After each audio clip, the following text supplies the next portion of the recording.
Esil Radiru has completely changed the fire team to be way better because of her insane amounts of break damage. And in order for you to amplify this break damage even more, you're going to want to use the 8 set effect of Burning Greed, because this can provide you with a 30% increase in your break effectiveness once attacking an elemental weakness. But what it can also do is then, once you can apply the Burning Greed buff, it can increase your entire team's crit stats, with the crit rate buff being 15% and the crit damage buff being 30%. But then if you want to use Choi Jong-in and also get even more break damage out of your Esil Radiru, you can use the Solid Analysis sets, which can basically give you up to a 45% increase in your break effectiveness, which would be very, very good for Esil. And when you pair this up with something like Sylph's Blessing, which can offer up to a 15% increase in elemental weakness damage as well, you can also buff your entire team's damage at the very same time. But then also these sets as well can also be pretty useful on your Esil as well. And then your main stats for these pieces are also going to be very, very important, because for your helmet, gloves, and also your ring, you're going to want to go for additional attack primarily. However, attack percent can still be pretty good. And this is obviously going to be because she is an attack scaling breaker who can deal a decent amount of damage.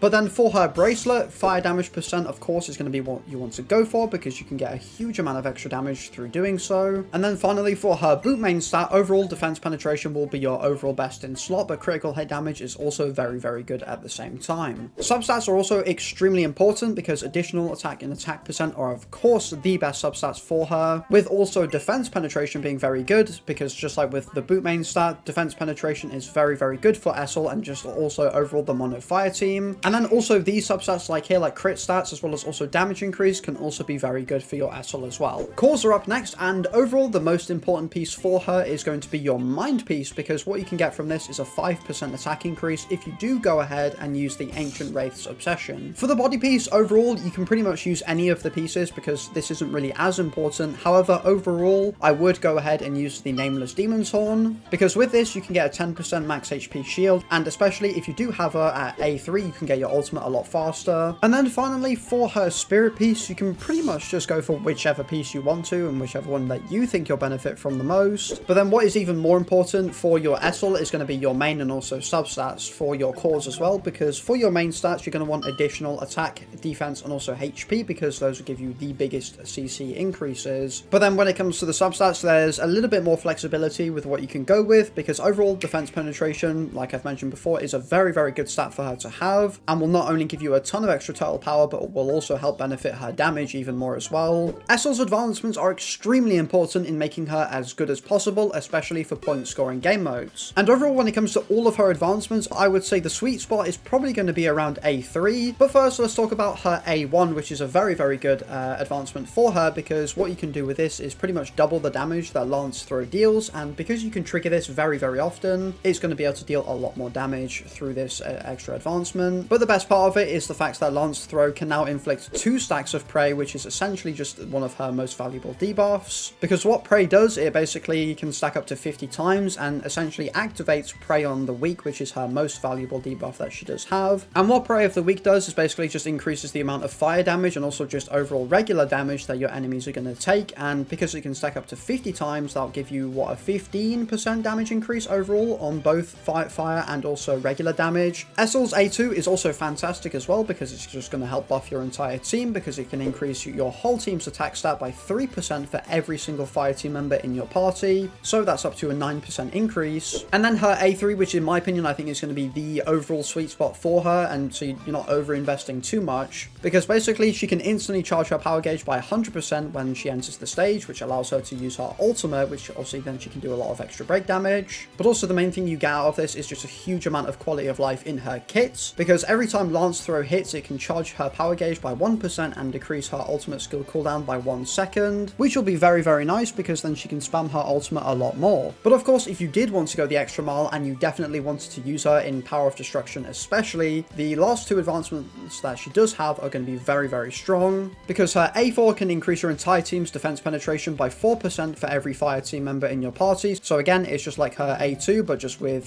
defense pen instead. And then finally, her A5 is going to be absolutely insane for not only just enemies that can be broken multiple times, but especially for power of destruction. And this is because basically when she uses her second basic skill, which is called Death's Rush, the enhanced lance throw is instantly activated one additional time, which means you can stack more prey debuffs as well. And when attacking a target that's in the break state, you can actually trigger the prey on the weak debuff as opposed to the regular prey debuff, which pretty much just skips a whole entire stage of you actually having to apply her debuff, which means she can apply it a lot more often and get those damage increases up a lot faster. Esil's skill level priority is also pretty self-explanatory, because with her having break damage in literally every part of her kits, it overall does mean you are going to want to level up literally all of the skills in her entire kit. As well, the recommended skill level up order that the game does actually provide to you, with the ultimate, basic skills, and also core attack being the top 4 most important things, is a very good thing for you to follow as well. Glorious Demise is Esil Radiru's exclusive weapon, and not only can this increase her own damage by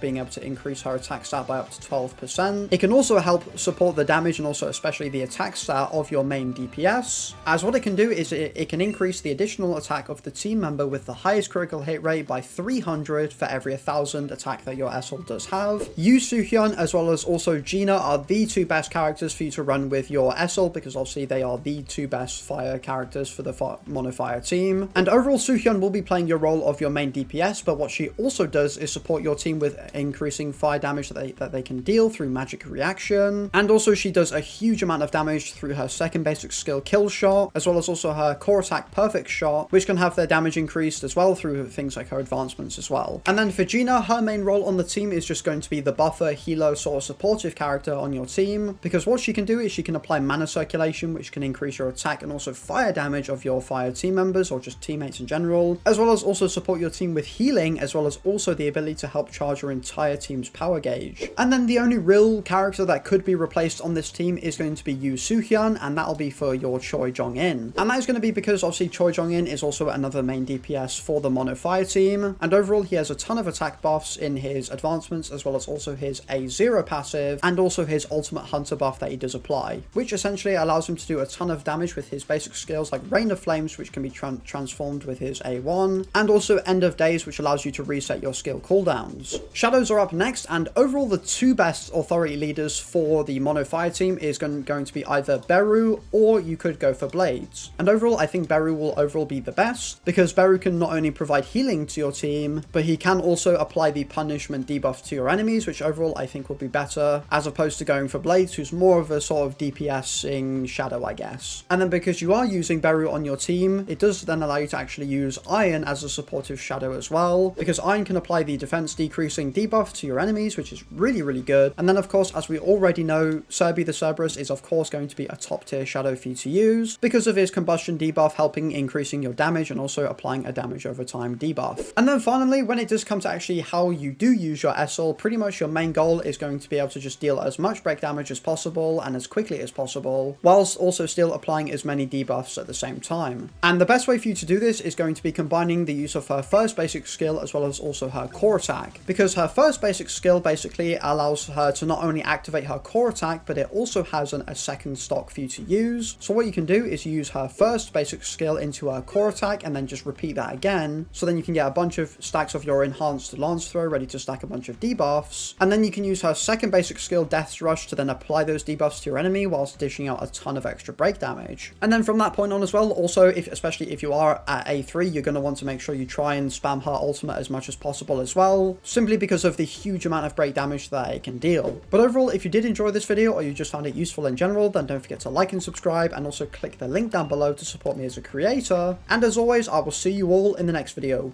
Peace!